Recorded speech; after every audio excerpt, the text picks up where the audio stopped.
My stylist Destiny always uses Style Factor products. Style Factor products give my hairstyles a strong, pliable hold and keeps my hair in place throughout the day. Pick up Style Factor at your beauty supply store or check out stylefactor.us for locations. This is The Rumor Report with Angela Yee on The Breakfast Club. So listen up. Well, Damon Dash has an announcement that he wants to make sure that everybody knows about. Charlamagne, he wants to make sure that you and Van Lathan tell everybody you know. Well, okay, I heard about it. He has reportedly bought back the majority interest in his ex-wife Rachel Roy's clothing company. Now, he said they didn't want me to announce yet because they want Rachel to sign something saying she wouldn't sue them, but that has nothing to do with me, so I'm celebrating because why would Rachel not want me to buy back the company I invested $6 million of my own money into like a real boss, only so Ava and Tallulah Dash would have a company to run, so I bought it back, and I'm going to relaunch luxury with Ava and Tallulah as the face. We are a real fashion family for years now, and we are 100% indie, $100 million a year company family owned by a black man. Well, drop on the clues bombs for Dame Dash. That's big, right? I heard Rachel is trying to block his purchase for whatever reason, though. I don't know what their relationship is like. Well, he said with something each in other. it. He said, Rachel, please don't mess this deal up, and if you do, please publicly explain yourself. Whoever doesn't write about this is an obvious hater. So. Well, yeah, I don't know. I just heard that she's trying to block the sale for whatever reason. He said she shouldn't try to block it or purchase. something, and he said in there she shouldn't try to block it. She should be happy or something like that, that their kids will be the face of it or something. I'm never going to hate or be upset about a black man buying into a $100 million company. The more he owns it, the better. Well, I don't know if she really, would that mean she's still involved in it? I think she owns a share, and I think the other share was owned by somebody else, and he's buying back the other share. He's going to own the majority interest in it. Right. I don't know. I just don't want to be a hater. Okay, so drop on the clues bomb for Dame Dash again. There you go. Right? Now Charlamagne is not a hater. You're not a hater either. You reported it. Okay, we're not hating. We don't have a reason to hate on Dame. Well, congrats to him. Salute to Dame. All right, now let's talk about Michael Jackson accuser, Wade Robson from Leaving Neverland. You know that documentary is supposed to come out on HBO next week. Trash. Is anybody in here going to watch it? No.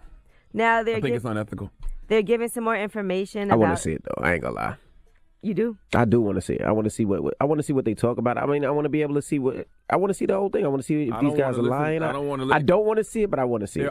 Listen, it don't matter if they're lying or not because they swore under oath back in the day that nothing happened. So True. You know why they probably did that? For money. You know why they're probably talking again now? For money. So where did their ethics lie? Of course. All right, well, part of what they're saying now is Wade Robson was actually trying to auction off some of Michael Jackson's memorabilia back in 2011. He consigned his collection to Julian's Auctions, and they said they paid him when we sold whatever from his collection because he needed the money. He asked to remain anonymous and said he didn't want anyone to know it was him selling those items, but they did not agree to that, and they listed it as the Wade Robson collection. And they sold a couple of items, a pair of black spandex fingerless forearm gloves from the music video for Bad, and a fedora from the Smooth Criminal video. Those got about $50,000 and $30,000. I don't respect nothing that comes out of Wade Robinson's mouth. He swore under oath that nothing happened to him back in the day. Now he's saying something happened to him. Back in the day, he probably said nothing happened to him for money. Now he's talking about something happening to him again. Why? For money. I'm not respecting it. All right, now R. Kelly is out of jail. He had come up with that $100,000 bond. We told you before he had to take care of some child support tabs if he wanted to avoid getting locked up again. He still ain't paid out either. No, he has to handle that. And they said that there were protesters yelling outside. They called him a pedophile, asking him how would he feel if someone urinated on his daughter, things like that. They said that there were women that were actually trying to raise money to get him out of jail. They started a GoFundMe or something like that, right? Mercy. Is that crazy? Yeah, that's ridiculous. That's really sad that it's women. And now there's another 16-year-old that's come forward. But these female R. Kelly fans were trying to post his bond because he was unable to pay. They said a court clerk said their office was receiving calls from female R. Kelly fans wanting to know how to post bail for him. They said the love is real, I guess.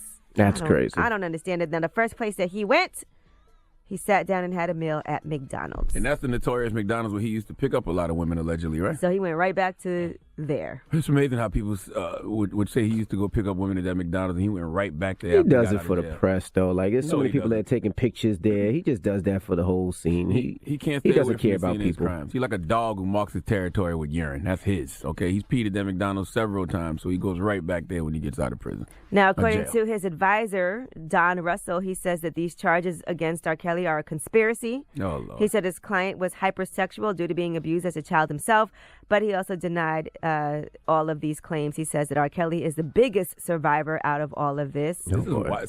Statements like that are so wild to me because we got tapes. All right, people actually seeing what he's doing.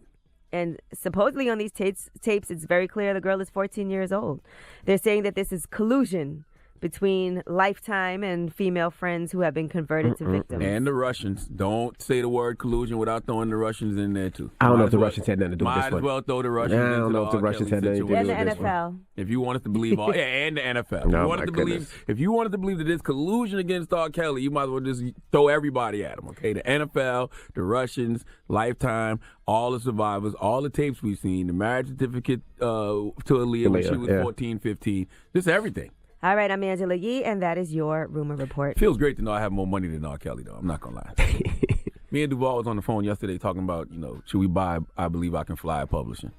He offered. I was like, I don't think that's a good investment. No, I don't think that's a good investment. Not right now. Not right now. All right.